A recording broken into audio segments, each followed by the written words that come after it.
Shalom saudara dan saudari yang dikasihi dan diberkati Tuhan. Jumpa lagi dalam INRI, Injil dan Inspirasi hari ini. Hari Minggu Pekan Biasa yang ke-22. Kita akan mendengarkan renungan yang disampaikan oleh Pater Bernard Raho SVD dari Seminari Tinggi Santo Paulus Ledalero Maumere, Flores. Kita awali dengan tanda kemenangan Kristus dalam nama Bapa dan Putra dan Roh Kudus. Amin.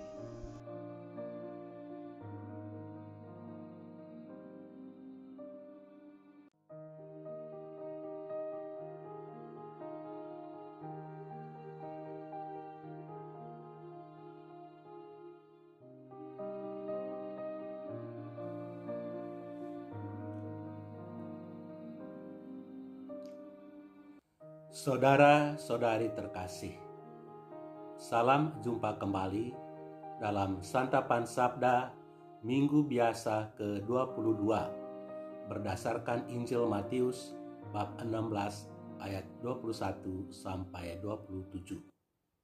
Tema renungan, mengikuti Yesus berarti bersedia memikul salib. Bapak, Ibu, saudara-saudari yang terkasih dalam Kristus. Dahulu, ketika Polandia masih berada di bawah rezim komunis, Perdana Menteri Polandia pada waktu itu memerintahkan untuk menurunkan semua salib dari ruangan-ruangan kelas. Larangan itu menimbulkan kemarahan besar di seantero Polandia. Akhirnya, pemerintah memutuskan bahwa peraturan boleh tetap tertulis demikian, tetapi pelaksanaannya tidak boleh dipaksakan. Tetapi salah seorang kepala sekolah yang fanatik dengan komunisme memerintahkan untuk menurunkan semua salib di ruangan-ruangan kelas di sekolahnya. Keesokan harinya, murid-murid dari sekolah itu melakukan demonstrasi. Mereka duduk di kelas-kelas itu sambil memegang salib tinggi-tinggi. Ketika para tentara mengusir mereka dari ruangan-ruangan kelas, murid-murid itu turun ke jalan-jalan raya dan bergabung dengan ribuan siswa-siswi dari sekolah-sekolah lainnya yang melakukan pawai sambil mengangkat salib tinggi-tinggi. Para tentara tidak bisa berbuat apa-apa. Wartawan-wartawan juga ikut serta dalam demonstrasi itu. Setiap orang memegang salib satu-satu dan mengangkatnya tinggi-tinggi. Para imam juga berkhotbah di mana-mana. Tidak ada Polandia tanpa salib. Tidak ada Polandia tanpa salib. Akhirnya pemerintah mengalah dan salib tetap dipasang di ruangan-ruangan kelas di seluruh Polandia. Salib memang tidak bisa dipisahkan dari kehidupan seorang murid Yesus. Saudara-saudari terkasih, dalam Injil hari ini, Yesus menuntut 3 hal dari setiap orang yang mau menjadi muridnya, yakni menyangkal diri, memikul salib, dan mengikuti Dia. Apa artinya menyangkal diri, memikul salib, dan mengikuti Yesus? Pertama, menyangkal diri berarti menghalau dari diri kita pikiran-pikiran yang ingat diri, keinginan-keinginan dan kecenderungan-kecenderungan yang tidak baik, membersihkan dari hati kita keinginan-keinginan jahat, dan membiarkan Allah bertakhta dalam hati kita.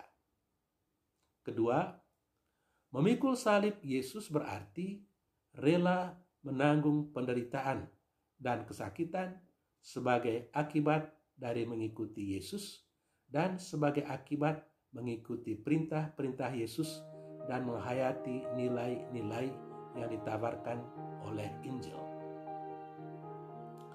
Dan ketiga, Mengikuti Yesus berarti hendaknya kita hidup seturut sabda Tuhan dengan mematuhi perintah-perintahnya sebagaimana tertulis di dalam kitab suci. Setelah Yesus menuntut dari para muridnya untuk menyangkal diri, memikul salib, dan mengikuti Yesus, dia kemudian menegaskan, barang siapa mau menyelamatkan nyawanya akan kehilangan nyawanya. Tetapi barang siapa kehilangan nyawanya karena aku, ia akan memperolehnya. Dengan ini, Yesus mau mengatakan bahwa orang yang setia mengikuti Yesus mungkin akan mati karena mengimani Kristus. Tetapi di dalam kematian itu dia akan memperoleh hidup kembali. Tetapi orang yang meninggalkan iman karena merindukan kenyamanan hidup atau keamanan-keamanan palsu, dia akan kehilangan hidup yang sesungguhnya. Sejarah gereja menunjukkan berbagai macam orang yang telah menyerahkan hidupnya bagi kepentingan banyak orang. Salah satunya adalah Pater Maximilian Kolbe yang rela dihukum mati untuk menyelamatkan seorang ayah yang memohon kepada tentara Hitler agar dia tidak dihukum mati sebab dia mempunyai keluarga yang sangat membutuhkan dirinya. Nilai-nilai yang ditawarkan Yesus memang berbeda dari nilai-nilai yang ditawarkan oleh dunia. Dunia menawarkan kekuasaan, kenyamanan, dan kemewahan hidup.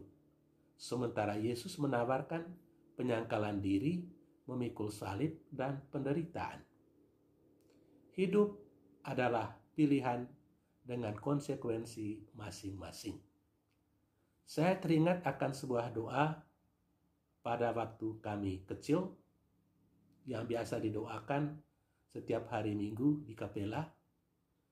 Jalan ke surga itu sempit dan berliku-liku, sedangkan jalan ke api neraka lebar dan lurus. Tetapi agar jiwa kami tidak tersesat, Engkau memberikan kami 10 perintah. 10 perintah Allah tidak menjanjikan kenyamanan, tetapi penyangkalan diri dan mungkin penderitaan.